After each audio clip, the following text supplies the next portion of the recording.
আসসালামু আলাইকুম শিক্ষার্থীরা, আশা করি তোমরা ভালো আছো। আজকে আমরা অ্যালকেন প্রস্তুতি নিয়ে আলোচনা করব।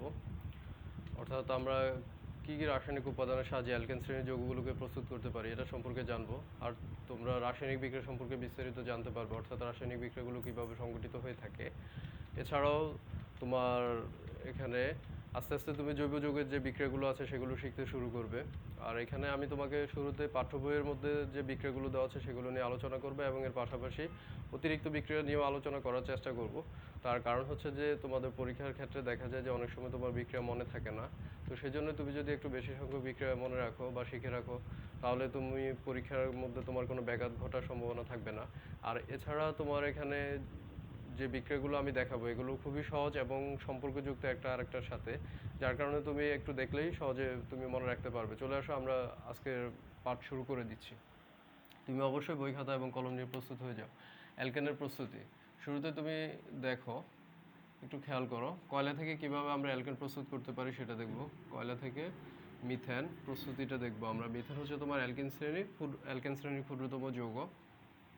আমি আগে তোমাকে বিক্রিয়াটা লিখে দেই।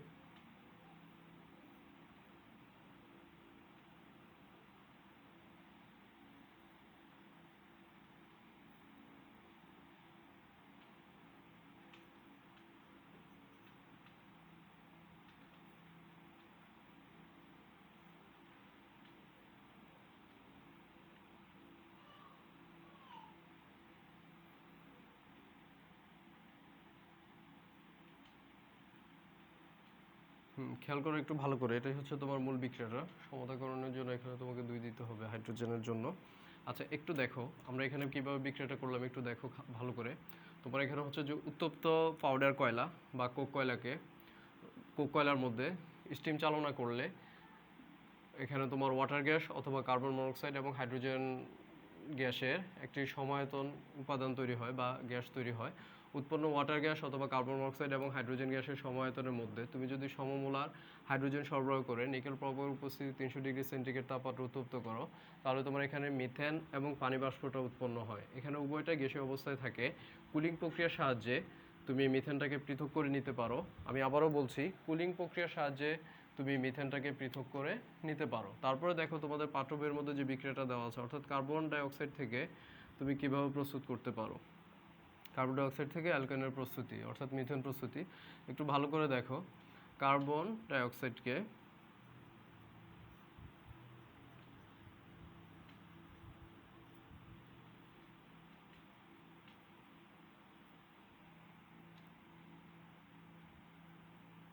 এটা কীভাবে হলো দেখো একটু খেয়াল করে। তোমার নিকেল প্রবাহ উপস্থিতিতে কার্বন ডাইঅক্সাইড এবং হাইড্রোজেন গ্যাসকে 250 ডিগ্রি সেন্টিগ্রেড তাপমাত্রা উত্তপ্ত করলে মিথেন এবং পানিটা উৎপন্ন হয়। তারপরে বিক্রিয়াটা দেখো একটু, ডিকার্বক্সিলেশন বিক্রিয়া।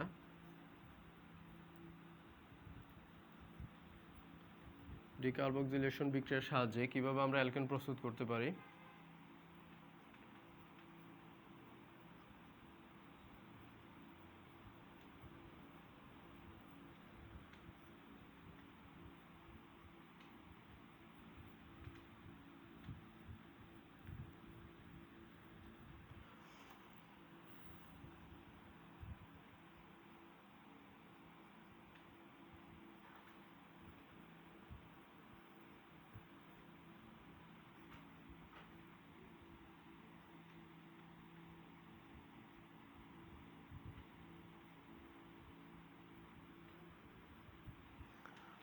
একটু খেয়াল করো, তোমার কার্বক্সিলিক অ্যাসিডের সোডিয়াম লবণকে, এটাকে বলা হয় কার্বক্সিলিক অ্যাসিড। কার্বক্সিলিক অ্যাসিডের সোডিয়াম লবণকে সোডালাইম সহযোগে সোডিয়াম হাইড্রোক্সাইডের সাথে ক্যালসিয়াম অক্সাইডের মিশ্রণকে সোডালাইম বলা হয়ে থাকে। সোডালাইম সহযোগে উত্তপ্ত করলে অ্যালকেন উৎপন্ন হয়।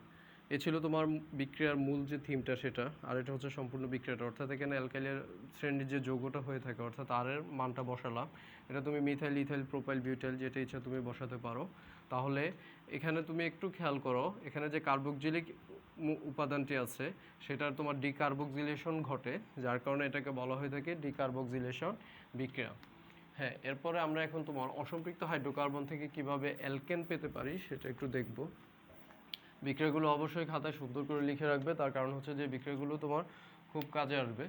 আচ্ছা, এখন তুমি একটু খেয়াল করো, অসম্পৃক্ত হাইড্রোকার্বন থেকে আমরা এখন অ্যালকেন প্রস্তুতিটা দেখব। অসম্পৃক্ত হাইড্রোকার্বন হচ্ছে যে তোমার অসম্পৃক্ত হাইড্রোকার্বন বলা হয় ওই হাইড্রোকার্বন শ্রেণীর যৌগসমূহকে যাদের মাঝে কার্বন কার্বন দ্বিবন্ধন অথবা ত্রিবন্ধন থাকে। কার্বন কার্বন দ্বিবন্ধন থাকলে সেটাকে বলা হয় অ্যালকিন, আর কার্বন কার্বন ত্রিবন্ধন থাকলে সেটাকে বলা হয় অ্যালকাইন। তাহলে শুরুতে আমরা অ্যালকিন থেকে কিভাবে প্রস্তুত করতে পারি সেটা একটু দেখব। আমি তোমাকে আগে মূল যে থিমটা বিক্রিয়া সেটা লিখে দিচ্ছি, তারপর বিস্তারিতটা লিখে দিব।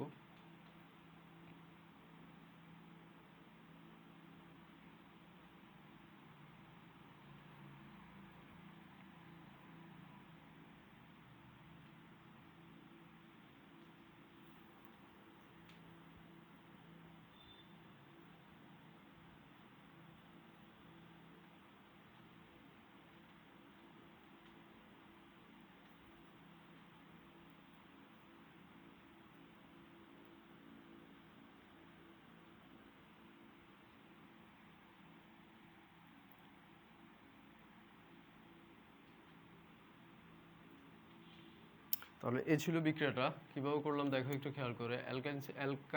অ্যালকিন শ্রেণীর যৌগকে হাইড্রোজেন সহযোগে নিকেল প্রবাহের উপস্থিতিতে 180 ডিগ্রি সেন্টিগ্রেড তাপমাত্রা উত্তপ্ত করলে অসম্পৃক্ত হাইড্রোকার্বন অ্যালকেনের পরিণত হয়। তারপরে দেখো অ্যালকাইন থেকে আমরা কিভাবে প্রস্তুত করতে পারি অ্যালকাইন।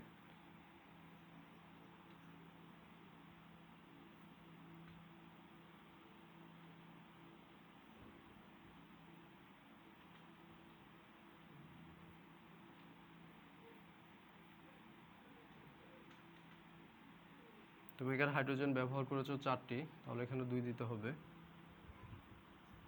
তাহলে আর পরিবর্তে এখানে যদি তুমি মিথাইল মূলকটা বসাতে পারো বা ইথাইলও বসাতে পারো, কোনো সমস্যা নেই।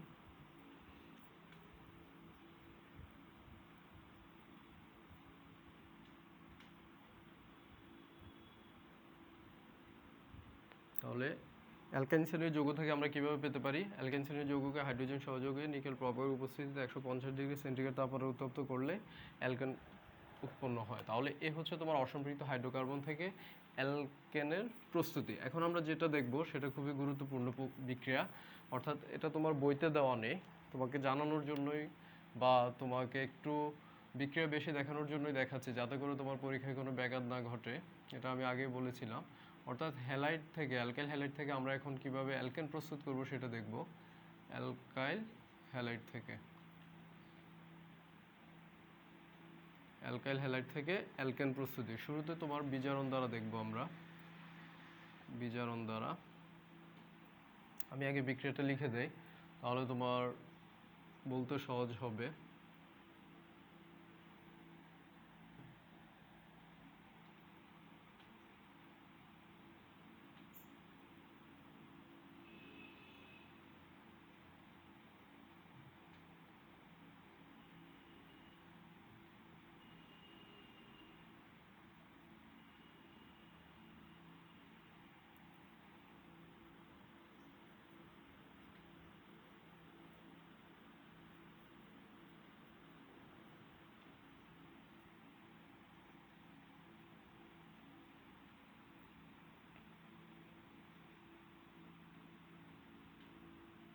এটাকে একসাথে মিথেনও লিখতে পারো।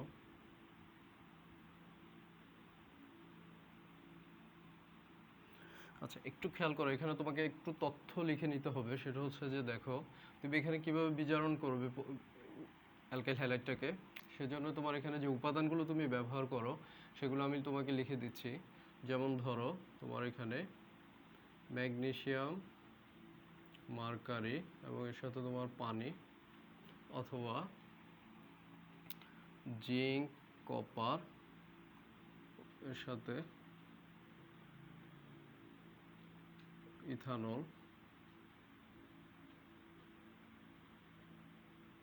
বা জিঙ্ক ও লঘু হাইড্রোক্লোরিক অ্যাসিড, এই উপাদানগুলোর সাহায্যে তুমি এখানে তাদেরকে অ্যালকাইল হ্যালাইডটাকে বিজারিত করতে পারবে। তাহলে একটু খেয়াল করো, ম্যাগনেসিয়াম, মার্কারি ও পানি, অথবা জিঙ্ক, কপার ও ইথানল, অথবা জিঙ্ক ও লঘু হাইড্রোক্লোরিক অ্যাসিড দ্বারা অ্যালকাইল হ্যালাইডকে বিজারিত করলে অ্যালকাইল হ্যালাইড বিজারিত হয়ে অ্যালকেন উৎপন্ন করে। তারপরে দেখো এবার গ্রিগনাট বিকারকের সাহায্যে আমরা কিভাবে প্রস্তুত করতে পারি। গ্রিগনাট বিকারকের আদ্র বিশ্লেষণের সাহায্যে, এটা গিগনাট বিকারকের আদ্র বিশ্লেষণ প্রক্রিয়া বলে। আদ্র বিশ্লেষণের সাহায্যে আমরা কিভাবে অ্যালকেন প্রস্তুত করব, আমরা এখান থেকে তোমার গিগনাট বিকারক সম্পর্কে জানতে পারবো। গিগনাট বিকারকটা মূলত কি, একটু মনোযোগ সহকারে খেয়াল করো। এক্স দ্বারা তোমার হ্যালোজেন যে পরমাণুগুলো আছে তাদেরকে বোঝানো হয়, অর্থাৎ গ্রুপ 17-তে যে পরমাণুরা আছে তাদেরকে তোমার হ্যালোজেন পরমাণু বলা হয়ে থাকে।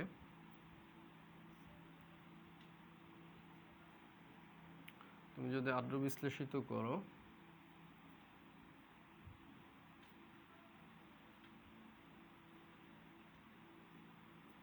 তাহলে হচ্ছে মূল বিক্রিয়াটা। এবার খেয়াল করো, তুমি এখানে যদি মিথাইল মূলকটাকে ব্যবহার করো,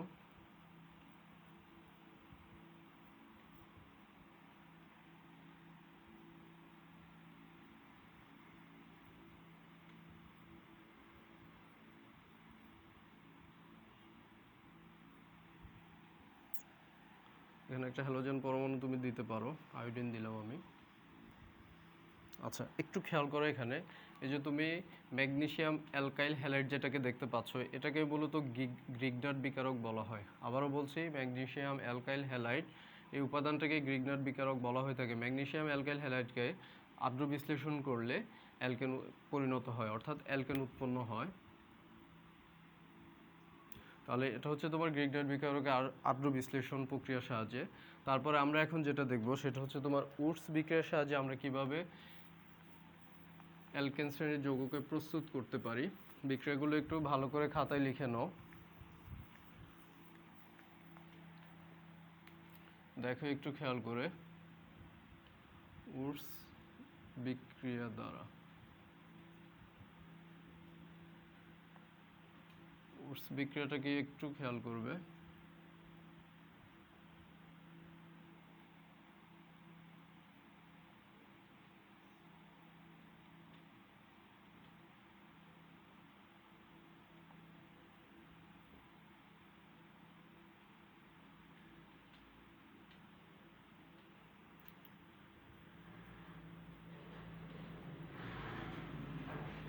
একটু ভালো করে খেয়াল করো।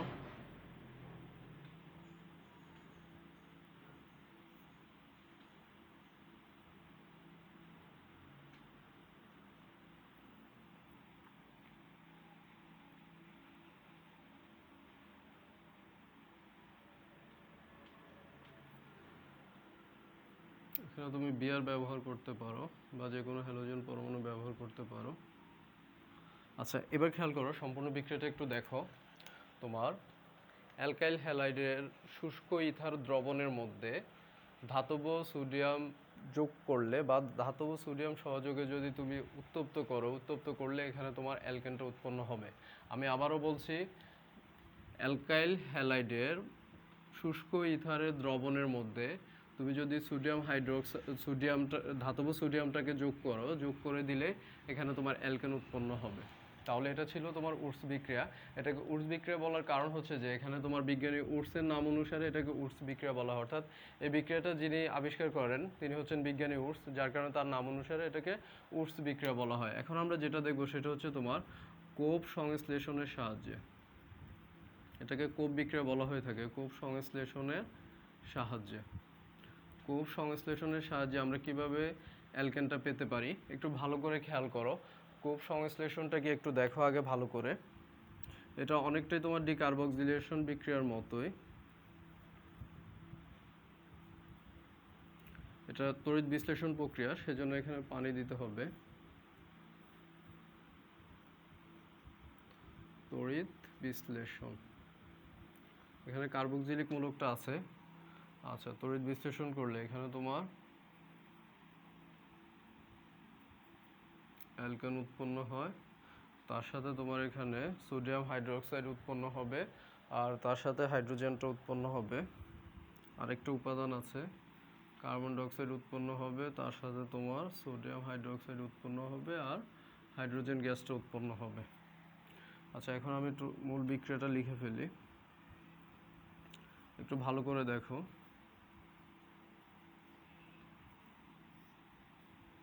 তড়িৎ বিশ্লেষণ প্রক্রিয়ার সাহায্যে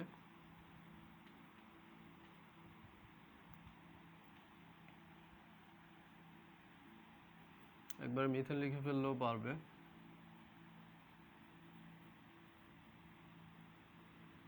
তার সাথে তোমার এখানে হাইড্রোজেনটা উৎপন্ন হবে। তাহলে বিক্রিয়াটা একটু দেখো তোমার সম্পূর্ণ বিক্রিয়াটা কিভাবে হলো। এখানে আরেকটা কাজ করতে পারি আমরা। এখানে তোমার টোটালি হাইড্রোজেন কয়টা আছে? 4টা আছে। অক্সিজেন 2টা, অক্সিজেন আবার ওইখানে আছে 3টা। টোটালি এখানে যদি আমরা 2 দেই,